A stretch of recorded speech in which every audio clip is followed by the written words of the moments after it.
여러분 안녕하세요. 오늘은 고대교회 때 여러 중요한 교리들이 만들어지게 되는 그 과정들을 한번 살펴보도록 하겠고요. 그런가 하면 교부들이 기독교를 변증하기 위해서 얼마나 노력했는가 하는 모습들도 좀 살펴보도록 하겠습니다. 오늘 이 시간을 통해서 여러분들은 이 중요한 교리들이 이런 과정을 통해서 만들어지게 되었구나 하는 것들을 역사적으로 이해할 수 있는 그런 좋은 시간이 될 겁니다. 사실 우리가 교리를 그저 단순하게 받아들이는 것, 그것도 물론 중요한 일이죠. 하지만 그러나 그 교리에 대한 그 역사적인 배경을 잘 이해하게 되면 우리가 그 교리에 대한 더 충분한 이해를 할 수 있게 되는 거죠. 그래서 오늘은 그런 시간이 되었으면 좋겠습니다. 우선 여러분들 사도들 아시죠? 예수님의 그 제자들인 그 사도들. 그리고 그 사도들이 이제 돌아가시면서 그 전에 이제 사도 교부들이 생깁니다. 이 사도 교부들이란 사도들의 직계 제자들을 말하는 거죠. 그래서 Apostolic Fathers라고 하는 그런 말을 쓰는데요. 유명한 그 사도 교부들, 순교자들로서 참 많은 역할들을 해줬던, 그리고 기독교를 변증하기 위해서 큰 노력을 해줬던 많은 그러한 그 사도 교부들이 있습니다. 예를 들면 로마의 클레멘트, 또 로마의 허마스라든지 폴리갑, 이그나시우스, 뭐 이런 사람들이 다 정말 유명한 사도 교부들이죠. 우리에게 또 글들을 많이 남겨주신 분들도 계셔요. 그래서 우리들은 이 시간에 사도교부들이 그 사도들의 신앙을 제대로 잘 계승했는지, 또 어떤 점에 있어서 좀 자기들의 스승인 그 사도들하고 좀 달라진 그런 부분들도 역시 있는지, 이런 부분에 대해서 좀 살펴보도록 하겠습니다. 그 사도교부들의 시대에는 아직 그 우리가 지금 알고 있는 교리나 신학이 충분히 형성되어져 가지 않던 때였습니다. 신학화가 제대로 되지 않았던 때였죠. 그렇기 때문에 그 사도교부들의 신앙 속에는 그 사도들의 신앙을 계승하면서 그것을 이제 그 변증적으로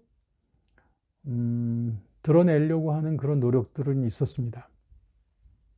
그래서 어떤 점들은 아주 유사했고 또 어떤 점들은 상당히 좀 달라져 가는 모습도 보게 됩니다. 자, 그럼 하나하나 좀 보실까요? 먼저 그 신론에 대해서 한번 보시겠습니다. 그 사도교부들의 신에 대한, 하나님에 대한 사상은 사도들하고 일치했는가? 라고 하면 거의 일치했습니다.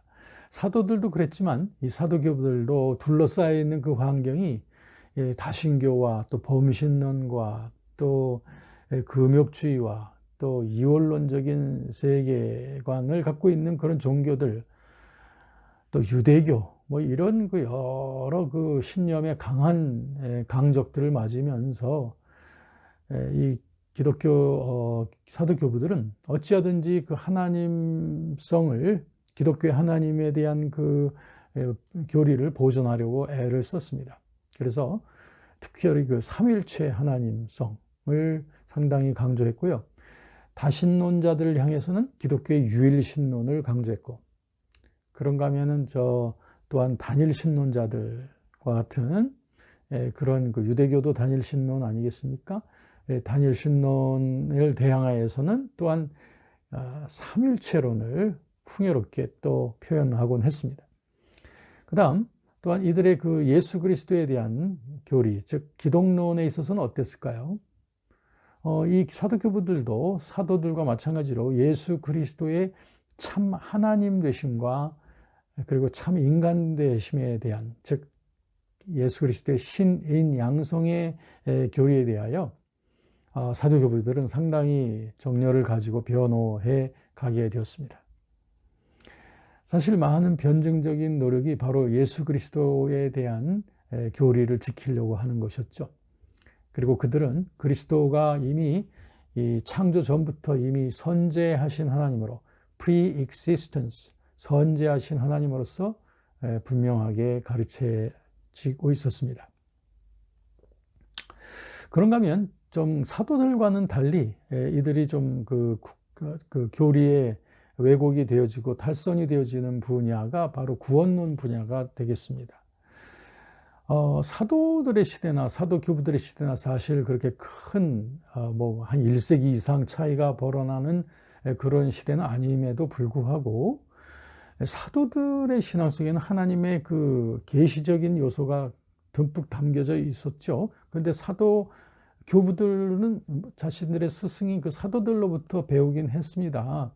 그렇지만 이 교회가 둘러싸여져 있는 그 여러 특별히 타종교에 있어서의 그 구원론이 그 기독교하고 상당히 현저하게 각을 띠고 있었고, 또 그 세력이 매우 막강했기 때문에 이 사도 교부들의 신앙 속에는 점차적으로 그 아가페 모티브적인 구원론으로부터 다시 에로스 모티브적인, 즉 인간 중심과 행위 중심의 구원론으로 이제 탈선해가는 그런 모습들이 점차적으로 보이기 시작합니다.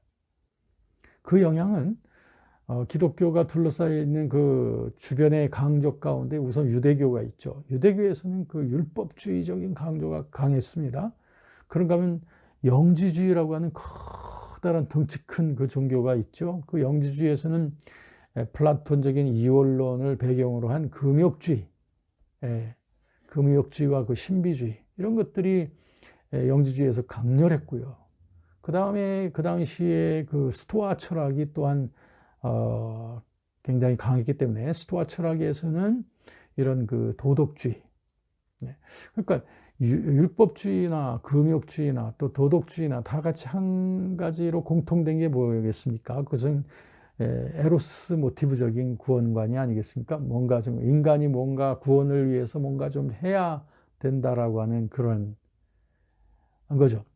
그래서 이 사도교부들의 그 서신들이나 그들의 가르침 속에 보면 안타깝게도 이 구원론이 점차 왜곡되어져 가는 모습을 보게 되더라.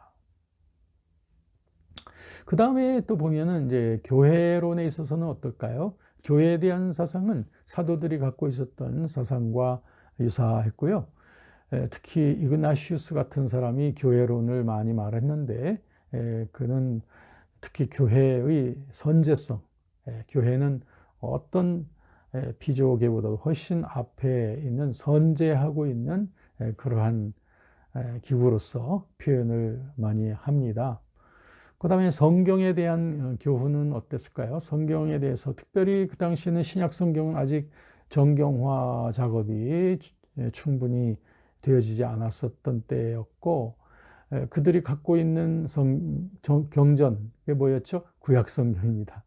기독교인들은 시작할 때부터 경전을 가지고 있었다라고 해도 지나친 말이 아닙니다. 그들은 유대인들이 사용하던 또 유대교인들이 사용하던 구약 성경을 그대로 기독교인들의 경전으로서 사용하면서 그러면서 그 구약의 바탕 위에다가 이제 신약의 메시지들이 이제 덧붙여져 가게 되는 것이죠.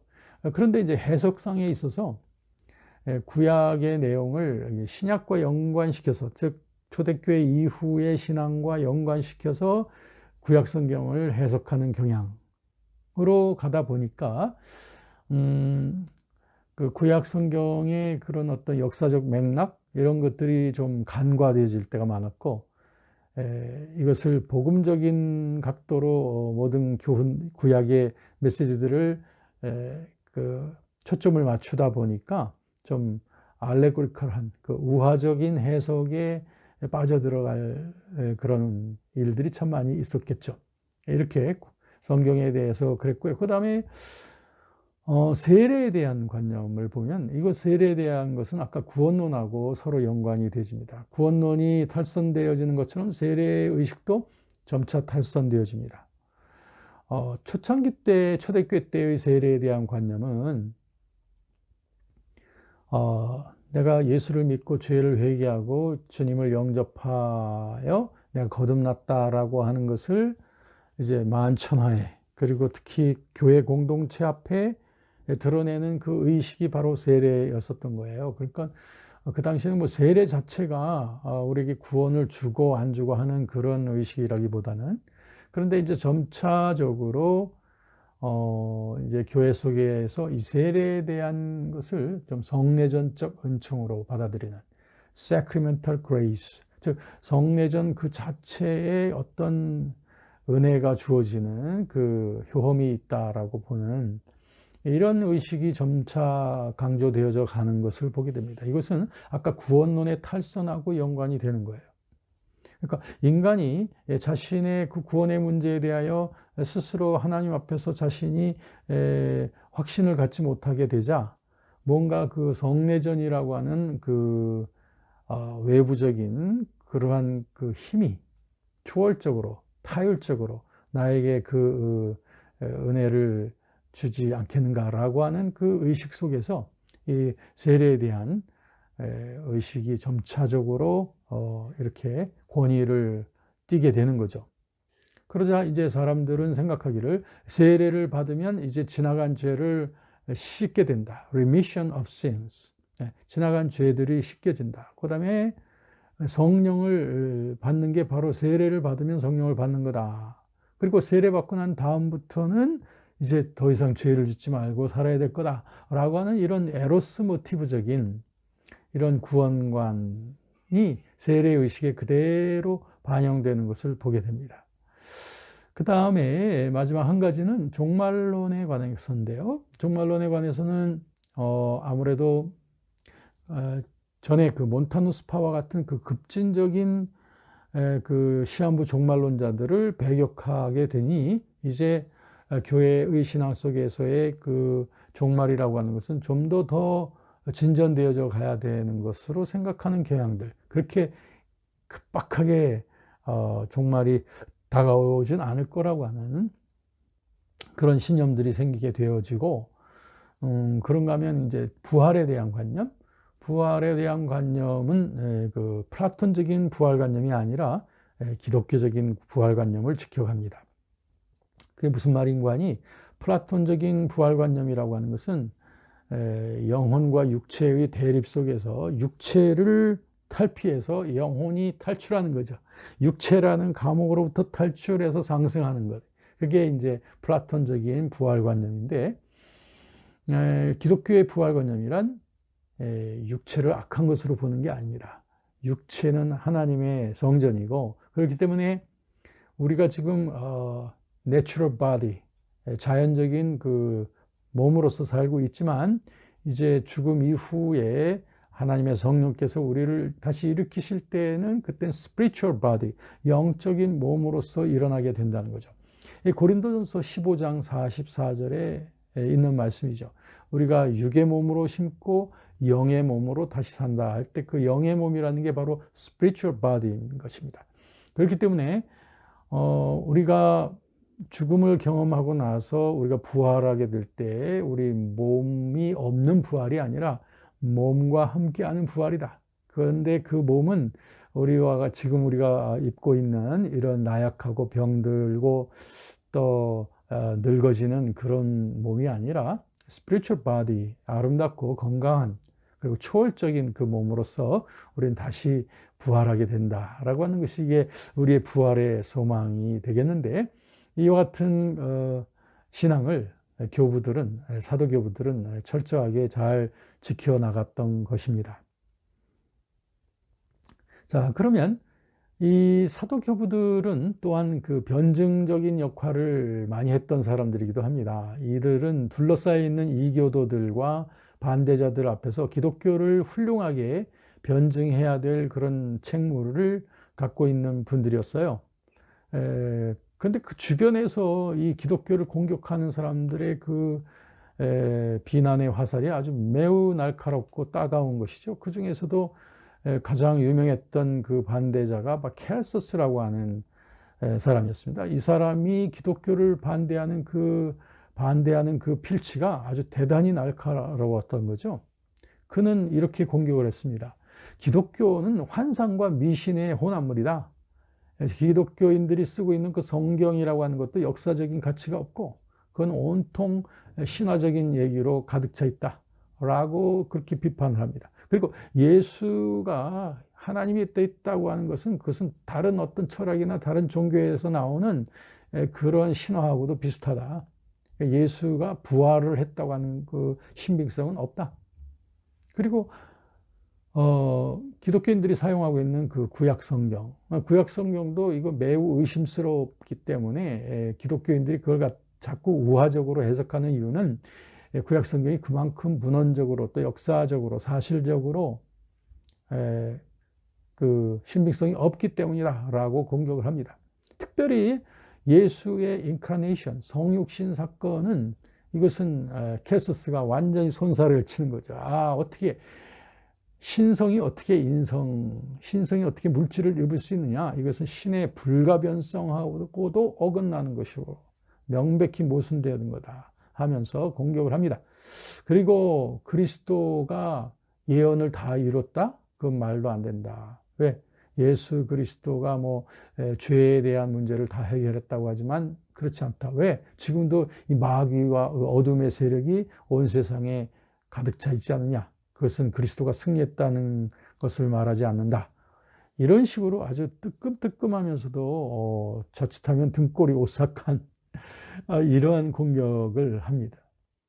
여러분, 저와 여러분들도 주변에서 특히 이제 기독교를 공격하는 그런 합리적인 공격자들, 또 과학으로부터의 공격이라든지, 또 기독교를 아예 마치 공격할 그 사명을 가지고나 태어났듯이 아주 조직적으로 또 논리적으로 변화하는, 공격하는 이런 사람들이 있습니다. 이런 세력들 앞에서 여러분들은 어떤 식으로 기독교를 변증하시겠습니까? 사도교부들의 그 스텝이 세 가지 스텝으로 되어지는데 상당히 유용한 팁이 아닐 수가 없습니다. 자, 이 사도교부들은 우선 자기들을 공격하는 이 반대자들을 첫째는 우선 이해해주는 태도를 갖춥니다. 충분히 완전히 다 이해하고 수용한다는 말이 아니라 그들을 이해해주는 그 gesture, 이해해주는 태도로서 그 warmful heart, 따뜻한 마음으로 우선 그들이 그렇게 공격하는 바를 일단 공감해 준다는 거죠. 이게 진정한 대화의 첫걸음이 아니겠습니까? 두 번째 스텝으로 갑니다. 두 번째 스텝은 뭐냐면 그 반대자들이 갖고 있는 철학이나 종교가 있을 거 아닙니까? 그 반대자들의 종교나 철학에 갖고 있는 그 약점과 그 허구성, 이것을 좀 넌지시 지적을 해주는 거죠. 세 번째는 이 기독교가 갖고 있는 충만한 초월성, 충만한 그 진리를 가지고 당신이 갖고 있는 종교의 그 허구성과 비어져 있는 풀리지 않는 그 문제들이 바로 이 메시지로서 충족이 되어진다 라고 하면서 기독교를 변증하는 것이었습니다. 매우 탁월했죠. 사실 그때의 기독교는 지금 한참 커가고 있는 때였기 때문에 또 핍박 속에 있던 종교였기 때문에 그렇게 힘에 의해서 배타적으로 다른 종교들을 밀어내거나 그럴 수가 없었던 거죠. 그런데 오늘날도 역시 이와 같은 그 변증 방법은 우리에게 많은 것들을 시사해주고 있습니다. 오늘날 우리를 향하여 다가오는 공격들, 이 공격들에 대해서 우리가 무조건 배타한다면, 무조건 배타하고 그들을 denounce 하게 된다면 그들의 영혼을 구원하거나 할 수가 없습니다. 그렇기 때문에 일단은 그들을 따뜻하게 이해해주고 포용하는 자세를 갖춰야 된다는 거. 그 다음에는 그들이 갖고 있는 약점을 스스로 인정하게끔 한다는 거. 그리고 마지막 세 번째는 우리가 갖고 있는 이 복음의 우수성으로 그 부분을 채우게 된다는 거. 이렇게 되어질 때 이거 자연스러운 전도가 되어지는 거 아니겠습니까? 아주 좋은 팁이라고 생각을 합니다. 자, 이제 한 가지 주제를 더 말씀드릴 것은 아까 전에 제가 서두에 말씀드리기를 우리가 믿고 있는 중요한 교리들이 이미 고대교회 때 이미 터전이 만들어졌다라고 말씀드렸지 않습니까? 그 중요한 교리들 중에서 한 세 가지를 말씀드릴게요. 우선 삼위일체론과 기독론 그리고 성령론, 이 세 가지가 그때 고대교회 때 벌써 어느 정도 터전을 마련하고 있었는가. 완성이 됐다라기보다는, 그러니까 삼일체론 같은 경우는 고대교회 때, 그러니까 중세시대 중세교회가 들어가기 전에 우리가 그 고백하고 있는 삼일체론의 그 공식이 만들어졌습니다. 기독론도 그랬어요. 근데 성령론 같은 경우는 상당히 좀 후발 주자죠. 성령론 같은 경우는 고대교회 때 충분히 구현됐다라기보다는 이것은 성령론 최근까지 이어져 오는 그런 발전이 있었던 것이죠. 그렇지만 토대는 그때 만들어졌다라고도 말할 수 있습니다. 자, 그러면 이 삼위일체론과 그리고 기독론과 성령론, 생각만 해도 머리가 굉장히 어지러워질 것 같죠? 그렇지만 이것 저를 잘 쫓아오십시오. 뭐냐면 삼일체론과 기독론과 삼일체론은 서로 다른 논의가 아니다라고 하는 겁니다. 이건 같이 길을 가다가 만들어져 가는 세 가지의 중요한 교리들이라고 하는 거예요. 이제 어떻게 해서 이 길이 만들어져 가게 됐는지에 대해서 말씀을 드릴게요. 여러분, 만약에 여러분이 초창기 그리스도인이라고 생각해 보세요. 처음 기독교가 시작되었을 때, 특별히 여러분이 유대인이었다고 생각해 보세요. 유대인이었지만 나중에 예수님을 믿어서 그리스도인이 된 유대인 크리스찬이라고 생각을 해 보십시오. 그러면 여러분 예수 그리스도에 대해서 어떤 생각을 갖게 되냐면, 예수 그리스도, 예수는 요셉의 아들이야, 유대인이야, 그리고 우리 바로 옆마을에서 자라났던 훌륭한 총각이야 라고 하면서 어떤 예수에 대한 인성에서부터 우선 기독론이 시작이 되지 않겠습니까? 그죠? 그렇기 때문에 이들이 비록 그리스도가 하나님이라고 하는 사실을 이제 받아들여서 그리스도인이 되긴 했지만, 그렇지만 그들의 생각의 저변 속에는 예수 그리스도가 인성으로부터 시작된다라고 하는, 그래서 인성으로부터 출발해서 나중에 하나님의 신성을 얻어서 그리스도가 됐다라고 하는 어떤 그런 의식이 짙게 깔려 있지 않겠습니까? 그런데 또 한 사람이 있습니다. 이 사람은 유대인이 아니에요. 로마인이야. 그러다가 나중에 예수님을 이제 믿게 됐죠. 이 로마인으로서 영지주의라든지 이런 어떤 그리스 철학의 영향을 많이 받은 이 사람이 그리스도를 믿게 되었을 때, 이 사람에게 예수라고 하는 존재는 하나님으로서의 존재여야만 한다는 거죠. 신성으로서의 그리스도만이 그가 필요한 그리스도인 거예요. 인성에 대해서는 그가 생각하고 싶지 않아. 왜? 영지주의적인 영향을 보게 되면은 예수가 그리스도일 수가 없다는 거죠. 만약에 인간을, 육체를 입고 있다면 절대 그리스도가 될 수 없다고 하는.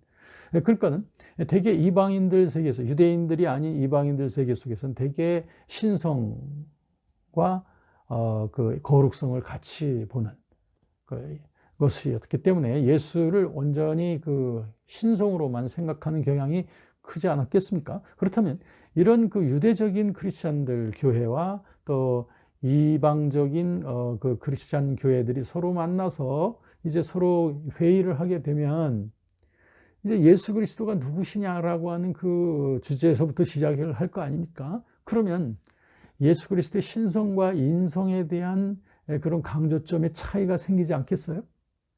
이렇게 해서 기독론이 점차적으로 여러 논의를 거쳐가면서, 회의를 거쳐가면서 발전하게 되어지죠.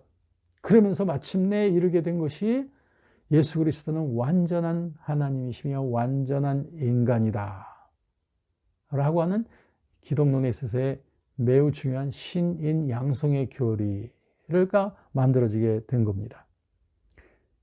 자, 그런데 이 기독론의 형성 발전과 삼일체론과는 같이 길을 간다고 아까 말씀드렸죠? 자, 유대인으로서의 그들은 여호와 하나님, 이 단일 신론적인 하나님성을 갖고 있었어요. 그런데 이제 예수님을 믿고 나서 예수님이 하나님이라고 하는 것을 이들이 인정을 하게 되니 그러면 야훼 하나님과 예수 그리스도 하나님은 어떻게 되는 거냐? 이일 신론이냐? 라고 하는 문제에 봉착하게 되죠.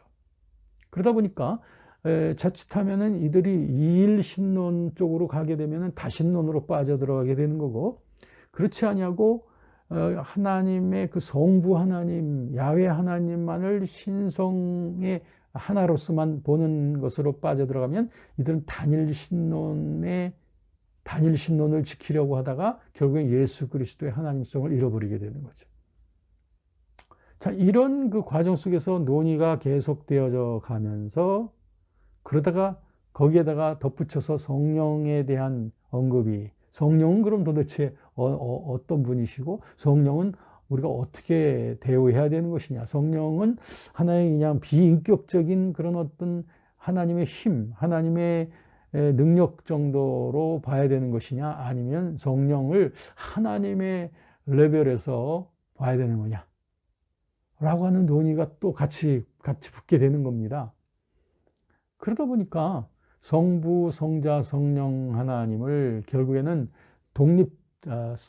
만약에 독립시켜서 보다 보면은 이일신론 또는 삼신론으로 빠져들어가게 되죠.